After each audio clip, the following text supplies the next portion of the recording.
Assalamu alaikum viewers, my name is Abdul Kareem. My born name was Kenneth Edward Hassel. I was born in England. I had wonderful parents.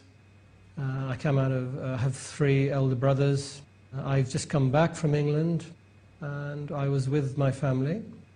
It's an interesting experience being a Muslim in a non-Muslim environment.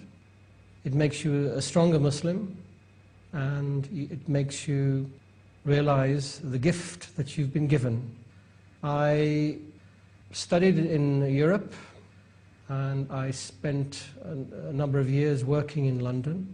I began searching for truth, al-haq in Arabic, and I traveled across many countries, getting involved in a number of different organizations with a religious background, and getting very involved in some of them, and looking and finding, searching, as everyone is doing in this life. And eventually I arrived in Dubai and I embraced Islam in Sharia court, and my life changed slowly but surely. My motivation regarding Islam was not so much the Muslims, but the advice from the reverts like myself, who are much more knowledgeable and advanced in understanding of the religion. And actually the religion has many parallels with Christianity and Judaism, the other two major religions. And I come out of a primarily Christian background. I took the advice of these brothers, and I began to practice, because Islam is about adherence to the doctrine and practicing as a Muslim rather than rhetoric. So when you practice Islam on a daily basis, then your life begins and you notice that change. And there's a hadith which I think probably scholars, more knowledgeable people will understand, and I can't give you a reference to it. It's that when you pray 5 times a day, you cleanse yourself, you become pure.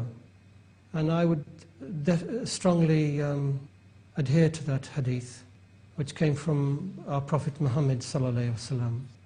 The one thing that I noticed about Muslims, and the Muslims that I knew, were in this part of the world, which is Dubai, because I live in the Emirates, and they practiced daily.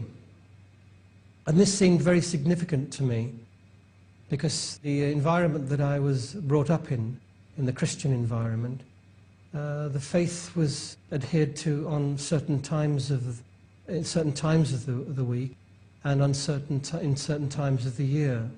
And people could not answer the questions that I was seeking at the time.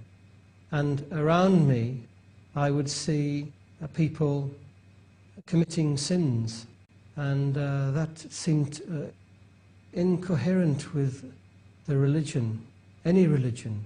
Sins and life, they're not compatible.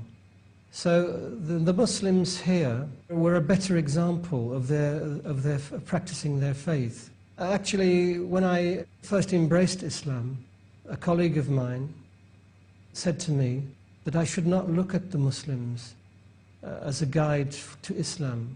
I don't necessarily agree with that, because there are some very, very loyal brothers and sisters in Islam around me. So I practiced. That's very, very important for any revert in any religion, is to practice the religion. And it's fundamental to the religion of Islam. Yes, I found, when I used to go back to visit my family in England, I had many discussions with them, and there's a huge amount of ignorance to the religion of Islam. This is the fundamental problem in the West.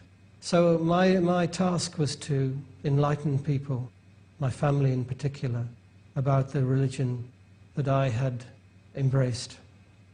And I went about this in a serious manner. I've just returned from England, and I have noticed that the ignorance has increased, and it's been fanned by very misguided propaganda machine that's operating. So, as a Muslim, a new Muslim, a revert, whatever you want to call us, I try to be a good example of the religion. Changes that I experienced were slow. The change comes slowly. It's not one day you're like this and then the next day you're like reborn. It's not like that at all. It's adherence, it's understanding, it's you make many mistakes. Allah subhanahu wa ta'ala, God as he's known in the West, he's all forgiving and all merciful. People should not forget this, and your mistakes are forgiven. I'm trying to be a good example of Islam to my family and the people I meet. Wherever I go, as a revert, it's a responsibility. You're a kind of advertisement for Islam. So whatever you do, whatever you say,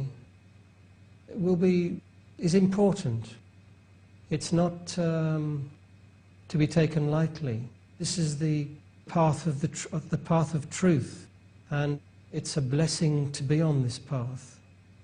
And people should consider it very, very carefully. My family and friends in England are more interested now than ever in Islam. The events that have happened over the past decade have only increased people's awareness and interest in Islam. And I consider myself to be in a very important position, having come out of a society that has lost their way in life. And some of my interests at the moment are the secularism in the society, and the foundations of this. My understanding is that it's in the Middle Ages, and it's to do with business and commerce.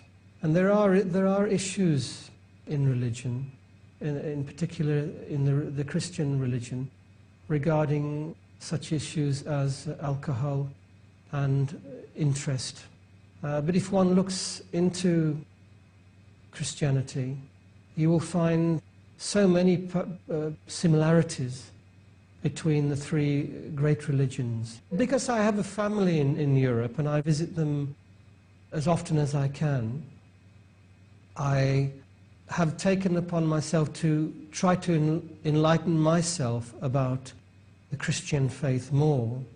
Because when I'm with my family, I am representing Islam.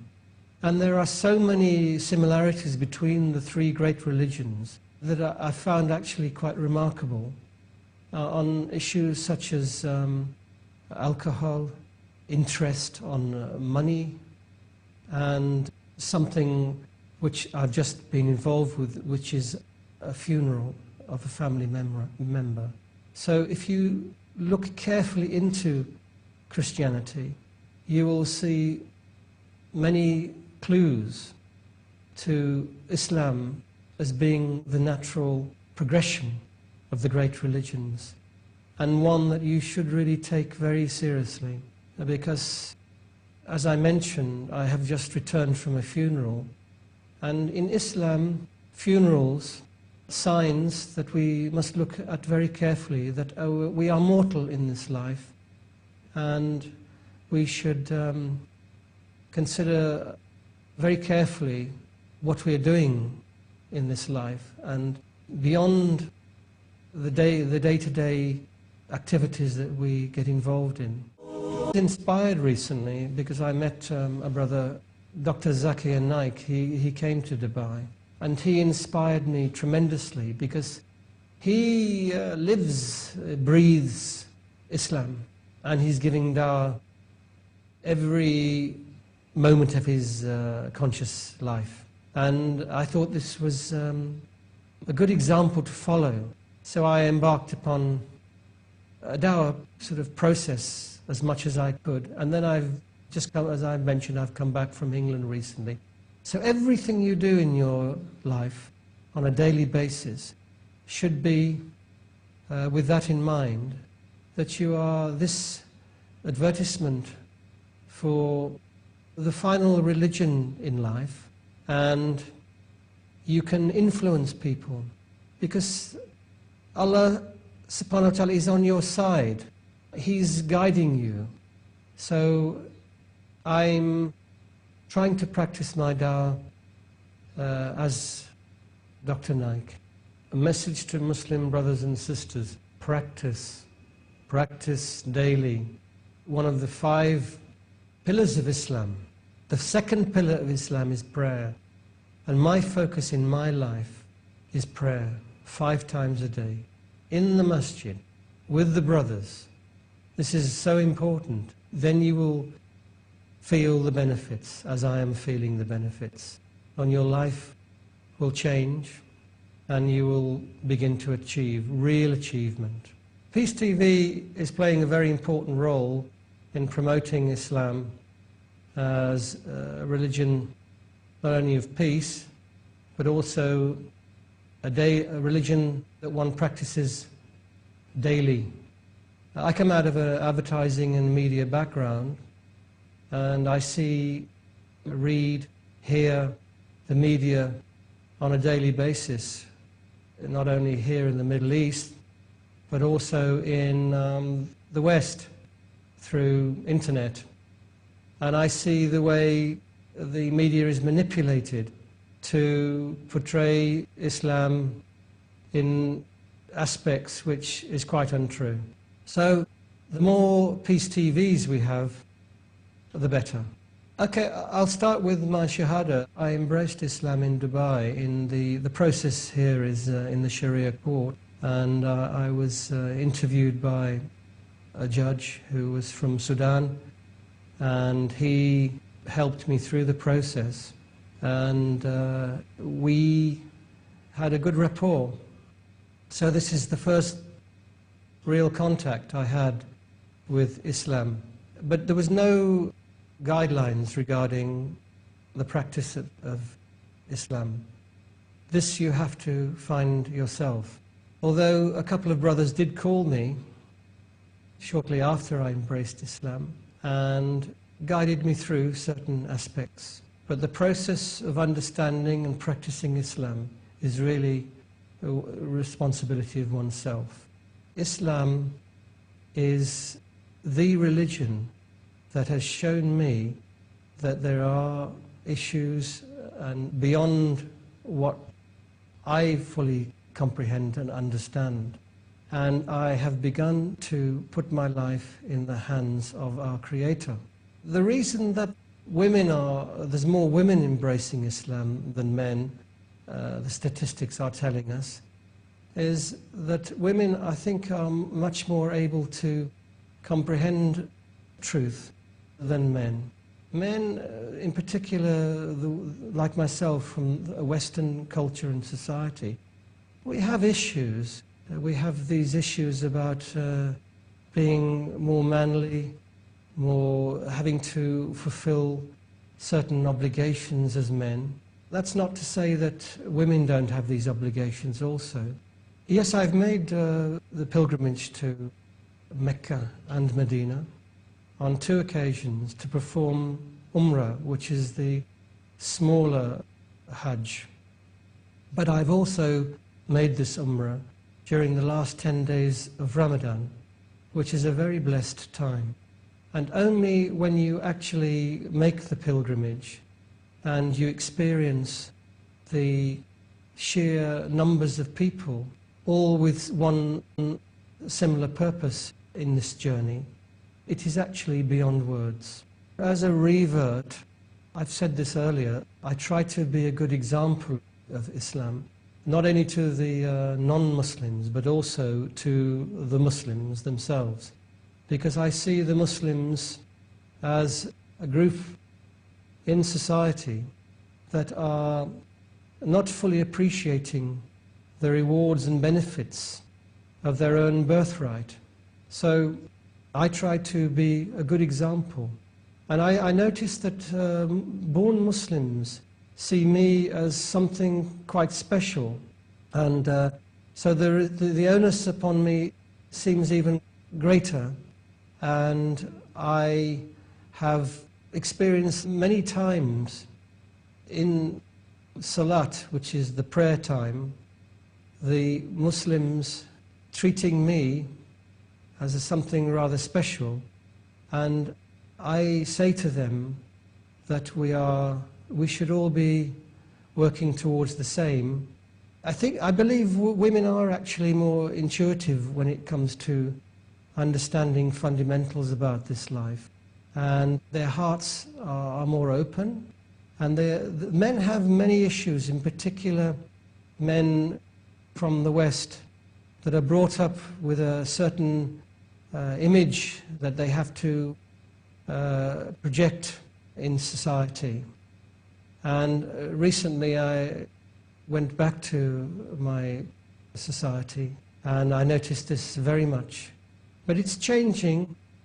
There's more interest in Islam and people are beginning to stop picking on me and trying to find fault in Islam, which is from propaganda in their minds.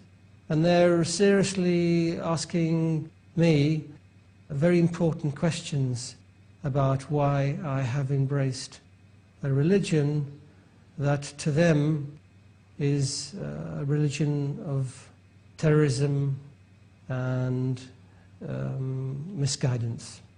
My life as a Muslim in the land of my birth has changed without doubt.